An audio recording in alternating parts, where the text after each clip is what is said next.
जबड़े का सिस्ट या कभी कभी हम आम भाषा में उसे रसौली भी कहते हैं। जबड़े में होने वाली रसौली, जिसके नाते हमारे जबड़े में सूजन आ जाती है, जबड़े से पानी आने लगता है, हमारे दांत लूज हो जाते हैं, उनके गिरने की संभावना बहुत बढ़ जाती है।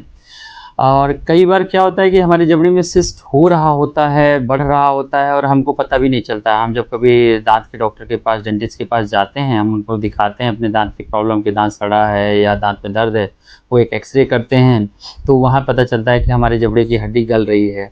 तो इसको हम जनरली तब जान पाते हैं कि हमारे जबड़े में गलाव हो रहा है। तो जबड़े में सिस्ट जो होता है वो कई तरह के हो सकते हैं। कुछ लोग मतलब जैसे एक तो कंजेनाइटल बाय बर्थ ही होता है, या एक्वायर्ड होता है कि जब हम जन्म ले लेते हैं उसके बाद जब से जैसे हमारी उम्र बढ़ती है तो हमें कभी भी हो सकता है। और उसमें भी एक दांत के द्वारा होता है कि हमारा दांत सड़ा है तो उससे, या दांत हड्डी में फंसा हुआ है उससे हो गया, या फिर नॉन ओडोंटोजेनिक सिस्ट होता है। एक इसे ओडोंटोजेनिक कहते हैं जो दांत द्वारा होता है, और दूसरा जो दांत के या सॉफ्ट टिश्यू किसी कारण हो गया उसको हम नॉन ओडोंटोजेनिक कहते हैं। जैसे नेज़ोलेबियल, यहाँ पे ऊपर होंठ और उसके बीच में सिस्ट हो गया है, ऊपरी होंठ में, तो नेज़ोलेबियल सिस्ट हम उसको बोलते हैं। दांत द्वारा जो सिस्ट होते हैं उनमें भी कई तरह के होते हैं, जैसे कि रेडिकुलर सिस्ट है बोलते हैं, या पेरियोपाइकल सिस्ट, कि दांत हमारा सड़ा हुआ है, हमने बहुत दिन तक ध्यान नहीं दिया, उसमें पस पड़ने लगा, वो पस ज़्यादा बढ़ने लगा, वो पस बढ़ के हड्डी को गलाता जाता है, हड्डी गलती जाती है और नीचे ट्यूमर जैसा, सिस्ट जैसा, जो एक उसकी सिस्ट की लाइनिंग थैली बन जाती है पस की पूरी। और उसमें फिर हड्डी जो कि गल रही है तो उसमें पानी भी भरने लगता है और सिस्ट इस तरह से बढ़ने लगता है और हमारी हड्डी को गलाता रहता है। तो ये तो पेरियोपाइकल या रेडिकुलर सिस्ट हुआ।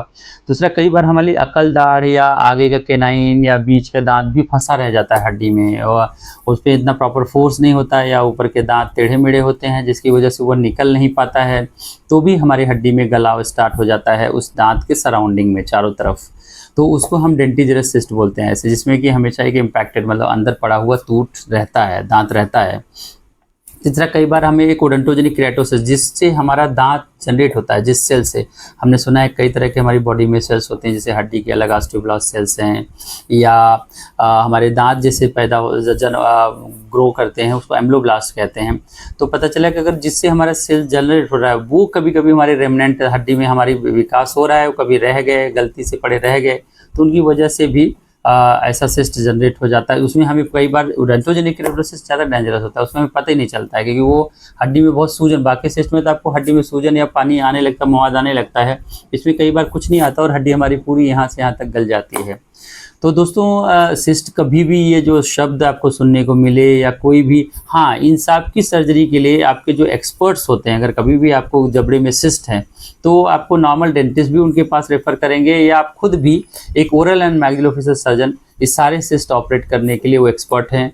वो सुपर स्पेशलिटी, वो ओरल मैक्सिलोफेशियल सर्जरी में मास्टर होते हैं, उनको 3 साल अलग से BDS के बाद उनकी पढ़ाई होती है।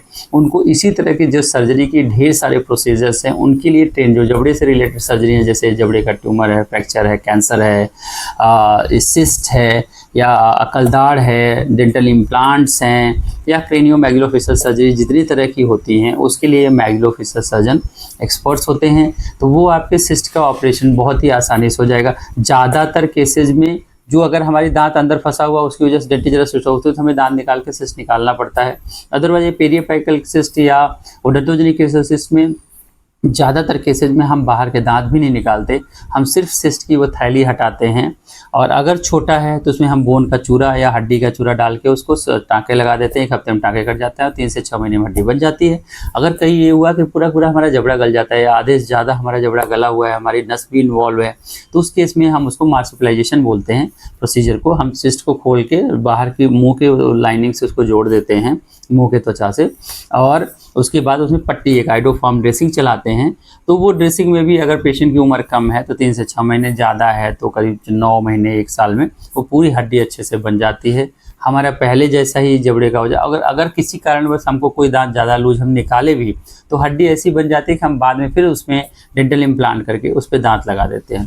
तो कोई भी सिस्ट दांत का जो जबड़े का सिस्ट है वो इतना खतरनाक नहीं है, इतना डेंजरस नहीं है। कभी भी आपको किसी के भी अपने आसपास के लोगों को पता चलता है कि इनके जबड़े, तो आप किसी भी मैक्सिलोफेशियल सर्जन, जैसे कि अमृत मैक्सिलोफेशियल एंड डेंटल क्लिनिक पे, मैं डॉक्टर सी.डी. द्विवेदी एक मैक्सिलोफेशियल सर्जन हूँ, मैं इसका एक्सपर्ट हूँ और मैंने अब तक न जाने कितने, मतलब कई हज़ार सिस्ट का ऑपरेट किया है और ज़्यादातर 99% से ज़्यादा या 100% कह सकते हैं आपके रिज़ल्ट बहुत अच्छा है, सारे पेशेंट बहुत अच्छे हैं और बहुत ही ईजी, बहुत ही लोकल एनेस्थीसिया में आराम से एकदम चेयर साइड ऑपरेट हो जाता है। बहुत ज़्यादा भी ऐसा नहीं कि बहुत बड़ा ऑपरेशन या बहुत डरावना कुछ हो, बहुत ही सिंपल है इसका ऑपरेशन। तो आप आराम से डेंटल सिस्ट अगर कभी भी होता है, जॉ सिस्ट होती है, तो घबराने की कोई ज़रूरत नहीं है। इसका समुचित उपचार एक एक्सपर्ट मैक्सिलोफेशियल सर्जन से कराएं और खुश रहें, अपनी मुस्कान वापस रखें। Thank you very much. मैं doctor C D. Dwivedi, director Amrit maxillofacial and dental clinic. नमस्ते दोस्तों।